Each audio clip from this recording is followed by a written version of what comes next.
All right, we'll get into all the NFL news and notes, including the breaking news this afternoon, John. We talked a little bit about it yesterday, but Ezekiel Elliott will now play on Sunday. If you're Kansas City, how are you handling that? I mean, you're putting the game plan in on Wednesday, and the game plan is particularly that this guy's suspended. I mean, don't they have to come up with a day to say you need to have a decision by this day? No, because the courts don't care about the NFL's week. I mean, the Kansas City Chiefs, this amazes me, and no offense to anyone out there, but the Kansas City Chiefs, and everybody else for that matter, is preparing like Ezekiel Elliott will be there. I mean, they paid attention to these court cases in the past. And I mentioned it back when the suspension, way back in August. I said, yeah, he's going to be there week one. Everybody acted like he was going to be suspended right away, forgetting Deflategate, forgetting all these court cases, star caps, and everything else. They go through all these procedures. Ultimately, I said he's going to be suspended. But the key is when. And obviously, there's still a very good chance that he will not be suspended until the beginning of the 2018 season. And teams understand this because they understand how these things work. So they're preparing like he was going to be available. And to me, from the Cowboys' standpoint, it becomes a more difficult situation in some ways because from their perspective, it's like, hey, do we want to get it over with now? Do we want to risk three judges deciding it should start now and have him, not be there for the last 6 games as opposed to the first 6 games? But obviously, this is NFLPA and Ezekiel Elliott driven. They've decided to fight it as long as they can, and this is just part of the process. Yeah, so he will play this week against Kansas City. He was granted a stay. He can play, so that certainly keeps them, certainly relevant. Not that they wouldn't be. I mean, Alfred Morris is a good back. McFadden, both those guys, pretty, decent backs. They're not the same as having Elliott, but he'll play. The second story out there, which is kind of interesting, that came out around noon today, John, this is a step towards the NFL in this case against them for collusion. Cowboys owner Jerry Jones, Patriots owner Robert Kraft, Texans owner Bob McNair, among other owners, will have been asked to turn over their cell phone records and emails in relation to Colin Kaepernick's collusion case, a leak source tells ESPN's Adam Schefter. So it sounds that this is going someplace. Yeah, I mean, that's part of the discovery process. I mean, you can never say never when it comes to individual people. I find it very hard to imagine that someone like Jerry Jones, for instance, even if he were like-minded, so let's, surmise that he wants to collude with other owners and keep Colin Kaepernick out of the NFL, which I've been above board about, I think is absurd. Then on top of that, so if you're going to surmise he does want to ban him from the league, then you have to go to the next step, which means he's going to communicate with other owners. Now, hey, as I said, it's potential. He could be that dumb. He's worth well over $1 billion. I'm pretty sure he's not going to have a paper trail of a player that not only is he not involved with, he's never been involved with, nor has he had any inkling of bringing in. This is just, this is stuff for Mark Garagos to get on the front page of papers. That's what that is. Well, that was my follow-up, John, is why he's using Garagos and not the NFL Players Association and what his relationship is with the NFL Players Association. Well, the NFLPA has offered their help, and they always do. I mean, that's their job. Their job is to fight for their members, right, wrong, good, or indifferent. And they would certainly aid Colin Kaepernick if he wanted it, but he's chosen to go in a different direction, and he's hired a very high-profile lawyer, and that's why you see kind of this stuff breaking. And it's good sort of, clickbait. It's good for newspaper copy if anyone reads newspapers any longer. But that's what lawyers like Mark Geragos do. They get stories like this out there. And as Mike mentioned, it seems shocking, but it's not shocking. It's not remotely shocking. Well, if it's not shocking, by the way, Paul Allen is another owner. Jed York seems to be another owner. But if it's not shocking, if I tell you Jerry Jones, Robert Kraft, and Bob McNair and a collusion case, are those the first three guys you're going after to try to find out if they convoluted this situation with other teams? No, the first owners I would have to go after are the Adams in Tennessee, Paul Allen in Seattle. But see, here's the thing. Well, Allen's on that list. They actually, Seattle specifically actually considered, Baltimore as well would be in that category, actually considered at one point bringing Colin Kaepernick in. But think about it, guys. Who are the most high-profile owners in this sport?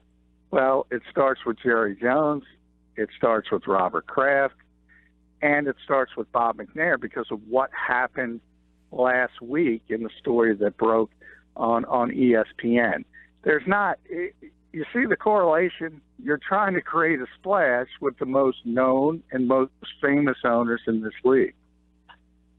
John McMullen, 97.3 ESPN.com, of course, covers the league nationally. Check out his national column, and that's all at 97.3 ESPN.com. And, of course, his Eagles takes. Let's get into the Eagles and Broncos this week. There's a lot of news to get into. You wrote about it at 97.3 ESPN.com. Zach Ertz expected to play.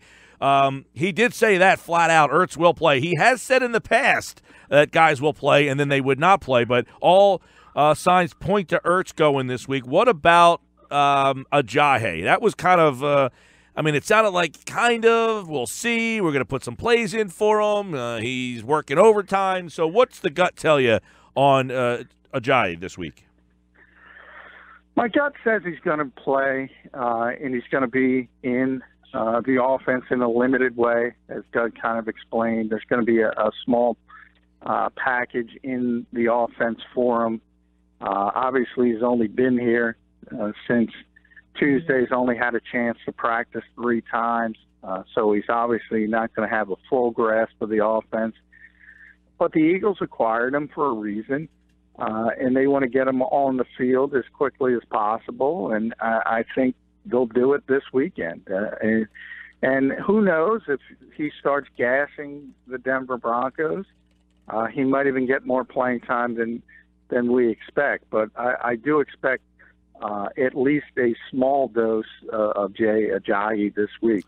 Yeah, and he is obviously a guy that they sought to go after to add to the offense. So we'll see Ertz, we'll see Jay Ajayi, and, of course, the third guy that we've talked about for weeks now is Darby. And he gave a better answer on Darby, felt a little better. He's doing extremely well, had his best week of preparation so far. But does that make you feel any better that he will be ready to go on Sunday?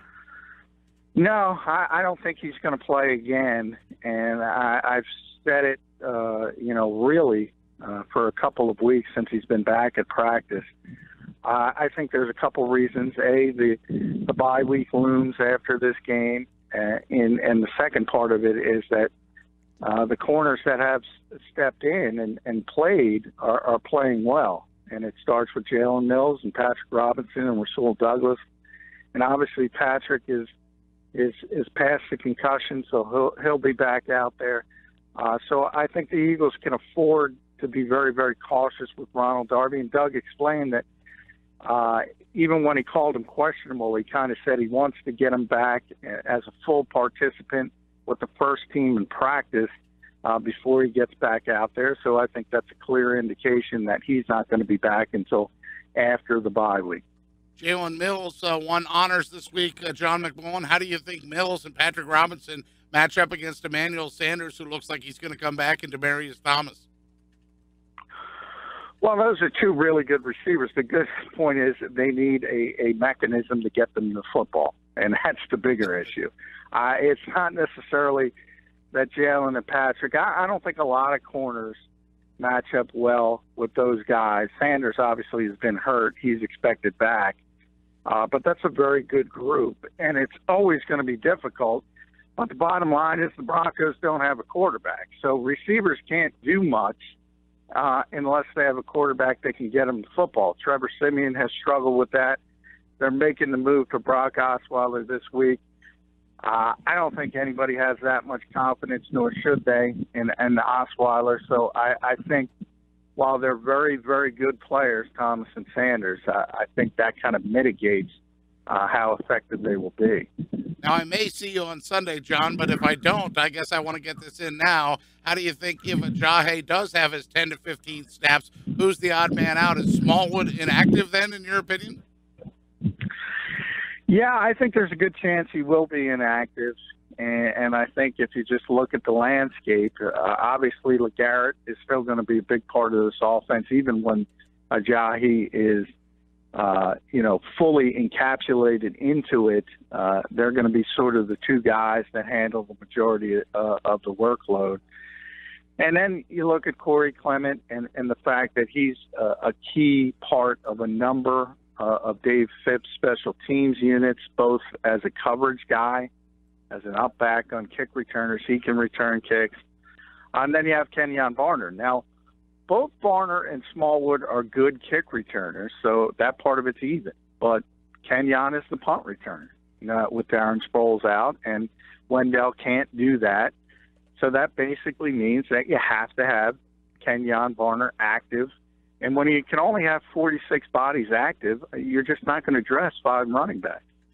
John McMullen with us here as we talk Eagles-Broncos. So, John, when we talk about the battle of the Broncos defense, the highly ranked Broncos defense against the Eagles' high-powered offense, what do you think about the Von Miller situation? Do you think that he moves all over the place, or does he just line up? Because Lane Johnson talked this week about he's looking forward to that challenge. Lane might not see a lot of them. They might say, wait a second, there's this guy Vitae over here. I'm going to go over to this side and rush. Yeah, and I think they will do a little bit of that, and probably more than they usually will. And Vance Joseph kind of talked to us about that during his conference call. But he said, every week their goal is to sort of move Vaughn around a little bit to take advantage of certain matchups. But the majority of the time he lines up on the left side of the defense, which is obviously over Lane Johnson. So it's still going to be the majority of the time he's going to be lined up there. But I think they will have a little uptick and move him around a bit more than they normally would to try to take advantage of Vitae. But, the early concerns about Vitae at left tackle have always been about pass protection. And really, that's what he's good at. What he's bad at is run blocking. So I think the Eagles are relatively comfortable with him, believe it or not, as a pass protector. The concern comes in the fact that he's been getting blown up in the run game. Mike always likes to talk about the path to victory. The Broncos' path to victory, is that just a defensive thing? Because I read a stat earlier that if they win the turnover battle, they have the longest streak of 36 straight wins of games where they win the turnover battle. Is that really their only key or path to victory, is by getting a couple of a defensive touchdown or maybe doing something on special teams? Well, I don't know if it's their only path to victory, but obviously their defense has to carry them, and that's every week with their struggles at quarterback. They're just not going to score a ton of points, especially against a good defensive front like the Eagles have. You add that into the mix, it's just going to be very difficult for them offensively. So they got to have a sort of lights-out performance on the defensive side, and that's very possible. It's the top-ranked defense in the NFL. This is, probably the best edge pass rusher in the game, and Von Miller probably the best cornerbacks in football. They go 3 deep. So I don't know how effective Alshon Jeffrey and Torrey Smith and Nelson Aguilar are going to be against those corners. I think both offenses are in for a struggle this Sunday. The difference is the Eagles have Carson Wentz, and he's going to find a way to make a few plays, even if it's unscripted offense, by extending plays where things break down on Denver's defense late, and so in the play, so to speak, when corners aren't supposed to be covering that long. They have the ability to do that, the Eagles. The Broncos don't have the ability to do that. No, and they have scored the most points they have scored in their last 5 games is 19, and that's going back to the game last week against Kansas City, which they were never really in either. But before that, 0, 10, 16, and 16. They have struggled. Let me ask you this, John. We know they're making the switch to Osweiler. Which is better suited for Jim Schwartz's defense? I mean, if I'm Denver, I almost stick with Simeon for another week just because of the matchup this week. Yeah, I mean, well, I stick with Simeon because I think he's the better quarterback. And, maybe if you want to get Paxton Lynch up to speed somewhere down the line, he's just come back. That's why, from a shoulder injury, that's why he's not in the equation. I think ultimately he's the starter when he's healthy enough. But yeah, I would have waited with Trevor Simeon for a couple reasons. He gets rid of the ball quicker. Osweiler is prone to holding on to it and taking sacks, which obviously plays into the Eagles' hands. I think Simeon's the smarter quarterback, but he's lost confidence, and confidence is a big thing in professional sports as a whole. And you've seen Simeon, who is a very smart quarterback, turn the football over time and time again during this 3-game losing streak for them. So they see a guy who's kind of struggling with that confidence, and they decided to make the change. But I'm with you, Mike. I would not have done it. Not this week, anyway. I think Simeon's mobility gives him a little bit better shot against this Eagle team that can get after the quarterback. Osweiler not only throws a lot of picks, he takes a lot of sacks. So it seems it's just a bad matchup on that side of the ball. But as you chronicled, John, their defense is legit. Because last week, countdown to kickoff, we're trying to find ways that San Francisco can win that game, and we really just couldn't do it. This week, you can find a couple of outs, as Pete mentioned. You can find some avenues, especially with their defense, that can set them up and put them in position to get the game. But the one thing is, too, how do you think they go about defending Ertz? Do you think they use Talib in that spot?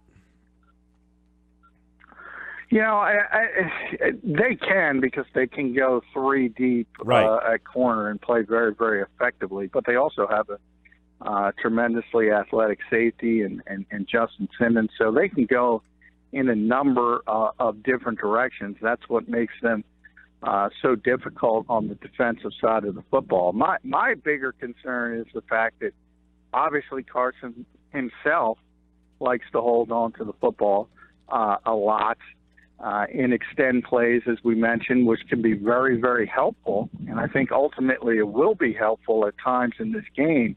But it also leaves you open for guys like Von Miller and Shane Raysback and Derek Wolfe and those pass rushers. And when you think about Von specifically, you can see the forced fumble in the strip sack if he does try to hold on to the ball a little bit too long. And that could be sort of, if you're looking for the path to victory for the Broncos, whether it's returning a fumble for a touchdown or whether it's just setting them up on a very, very short field.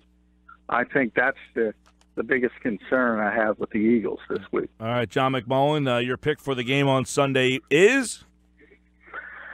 I think, as I mentioned, I don't see how the Denver Broncos move the football against this defense with Brock Osweiler very effectively. I can't see him getting to 20 points. And Carson Wentz is – I don't care how good your defense is, and this is the best defense the Eagles will face all year. I truly believe that. He's the type of player, and everybody makes the comparisons, and you've heard Rodgers, you've heard Roethlisberger. I always say it's Brett Favre and a more cerebral Brett Favre who doesn't take as many chances. But I covered a lot of Favre games in his prime, and you could play lights-out defense for 55 minutes, and there would be one play where he just extended things and crushed you. And that's what Carson Wentz does. I think he'll do it again. Eagles win the game 21-13. 21-13. That's very close Philadelphia. to my prediction. All right, we'll find out PT's prediction in about 20 minutes from now. John McMullen, brought to you by Gino, the winemaker's choice for 50 years.